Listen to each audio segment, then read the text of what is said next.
Twelfth class. आज हम अपना चैप्टर ग्लोबलाइजेशन फिर से रिवाइज करेंगे।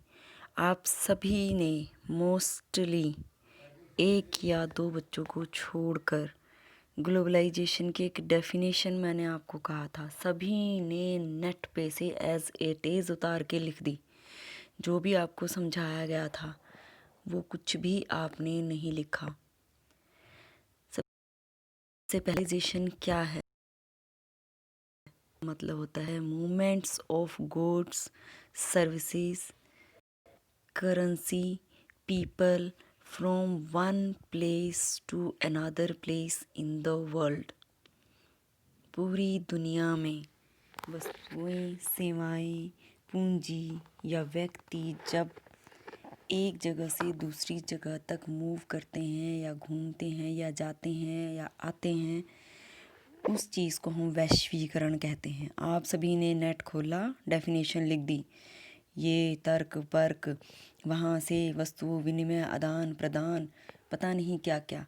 अगर आपको लगता है कि मैं गलत कह रही हूँ तो आपके पेपर्स मेरे पास हैं, कायदा फ़ोटो खींच के आप भेज सकती हूँ और भेज भी दूँगी, ग्रुप डाल दूँगी कि ये क्या डेफिनेशन लिखी है ग्लोबलाइजेशन की। इसका मतलब आप लोग लेक्चर नहीं सुन रहे हैं। खैर, अब ग्लोबलाइजेशन है क्या? ग्लोबलाइजेशन का मतलब क्या है? ग्लोबलाइजेशन या वैश्वीकरण या भूमंडलीकरण, बिल्कुल भूमंडलीकरण वाला क्वेश्चन जो था और वैश्वीकरण की जो डेफिनेशन थी, सभी ने ditto as it is net खोला है और लिख दिया है। वैश्वीकरण में हम पढ़ेंगे कि कैसे चीज़ें, वस्तुएं, संस्कृति, राजनीतिक सिद्धांत विश्व में फैलते हैं और क्या ये सिर्फ पॉजिटिव चीज़ें ही फैलती हैं या नेगेटिव बातें भी फैलती हैं। अब अवधारणा में ये पढ़ेंगे हम। इसमें 3 एग्जाम्पल दिए हैं। जनार्दन है जो एक कॉल सेंटर में काम करता है और जैसे ही वो कॉल सेंटर में जाता है वो जनार्दन से जॉन बन जाता है, क्योंकि वो अपनी सर्विसेज जिस कंट्री में दे रहा है वहाँ पे एक ऐसे ही आदमी की ज़रूरत है जो इंग्लिश स्पीकिंग है। उसकी छुट्टियाँ जो हैं वो इंडियन कैलेंडर से नहीं चलती हैं। उसका जो वर्किंग टाइम है वो भी उस देश के हिसाब से चलता है कि वहाँ पे दिन है तो और यहाँ पे रात है तो वो रात को काम करेगा। ऐसे ही रामधारी है जिसको अपनी बेटी के लिए गिफ्ट लेना है, जो एक साइकिल ढूंढ रहा है, सस्ती भी हो, टिकाऊ भी हो और सुंदर भी हो, तो वो एक चाइनीज़ साइकिल खरीद लेता है। अभी चाइनीज़ साइकिल यहाँ पर कैसे आई? ग्लोबलाइजेशन की वजह से आई। जनार्दन क्या शेयर कर रहा है? अपनी सर्विसेज। अब सविता का एक एग्ज़ाम, सारिका का एक एग्ज़ाम है कि जो पढ़ लिख कर नौकरी करना चाहती है उसको पूरी दुनिया में ये दिखाना है कि किस तरीके से वो अपना करियर कर सकती है। ये तीनों एग्ज़ाम्पल हैं ग्लोबलाइजेशन के। लेकिन अब अगर हम अपनी लाइफ में ऐसे एग्ज़ाम्पल देखते हैं, ऐसे बहुत से एग्ज़ाम्पल हमारी लाइफ में आते हैं जो हम ये नहीं तय कर पाते कि ग्लोबलाइजेशन की वजह से हैं। अब फसल खराब हो जाने से कुछ किसानों ने आत्महत्या कर ली।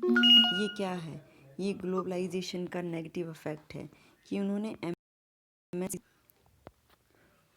मल्टीनेशनल कंपनी से बीज खरीद लिए, लोन लेकर बीज खरीदे, लेकिन क्या हुआ, फसल उसके अनुसार नहीं हो पाई और वो लोन चुकाने में सक्षम नहीं थे तो उन्होंने आत्महत्या कर ली। ये ग्लोबलाइजेशन का नेगेटिव इफेक्ट है।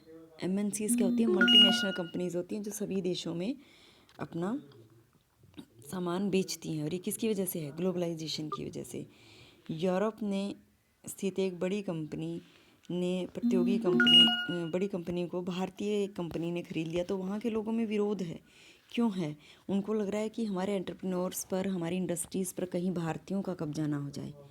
ये किस लिए है? ग्लोबलाइजेशन के चलते है। भारतीय यूरोप में कैसे पहुँचे? ग्लोबलाइजेशन के चलते पहुँचे। कुछ दुकानदारों को डर लगता है कि ये जो एमएनसीज खुल रही हैं इससे हमारी लोकल मार्केट्स डाउन चली जाएगी, क्योंकि एमएनसी वाले सस्ता सामान बेचते हैं, बढ़िया बेचेंगे, ब्रांड का बेचेंगे, यहाँ का सामान लोगों को महंगा लगता है। जैसे कि रामधारी ने चाइनीज़ साइकिल ख़रीद ली, तो ये नुकसान है हमारी डोमेस्टिक मार्केट का। फिल्मों में जो पायरेसी होती है कि ये स्टोरी बॉलीवुड वालों ने चुरा ली, हॉलीवुड वालों ने चुरा ली, ये क्या है, टेक्नोलॉजी की वजह से, कंप्यूटर की वजह से, हाई टेक होने की वजह से व्यूज़ एक जगह से दूसरी जगह पर पहुंच रहे हैं। अगर कोई वेस्टर्न ड्रेस पहन ली है गर्ल्स ने तो क्या उनको प्रताड़ित किया जा रहा है, उनको धमकियां दी जा रही हैं। ये क्या है कि संस्कृति अपनी दूसरी देश की अगर कोई संस्कृति अपना रहे हैं तो अपने देश के सांस्कृतिक संगठनों पर उसका दुष्प्रभाव पड़ता है। ग्लोबलाइजेशन के नेगेटिव और पॉजिटिव इफेक्ट्स। एक्चुअल में ग्लोबलाइजेशन क्या है? प्रवाह, flow of anything, flow of person, flow of capital, flow of services, flow of goods. पूरी दुनिया में जब इन चीज़ों का प्रवाह बनता है तब हम कहते हैं कि एक विचार दूसरी जगह पर पहुंचा, एक चीज़ दूसरी जगह पर पहुंची, तो इसको हम ग्लोबलाइजेशन मानते हैं। इसमें ये देखिए आपको ये पिक्चर्स दिखाई दे रही हैं,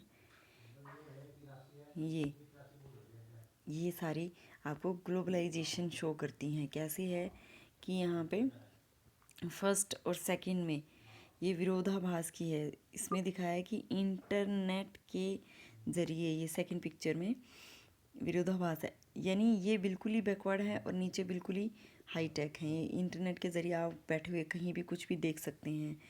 ये न्यूयॉर्क के मुख्यालय के सामने प्रदर्शन कर रहे हैं कि ये नहीं होना चाहिए। हांगकांग में वर्ल्ड ट्रेड की बैठक के दौरान लोग प्रदर्शन कर रहे हैं कि क्यों अदर टेक्नोलॉजीज़ हमारे देश में आके काम करती हैं।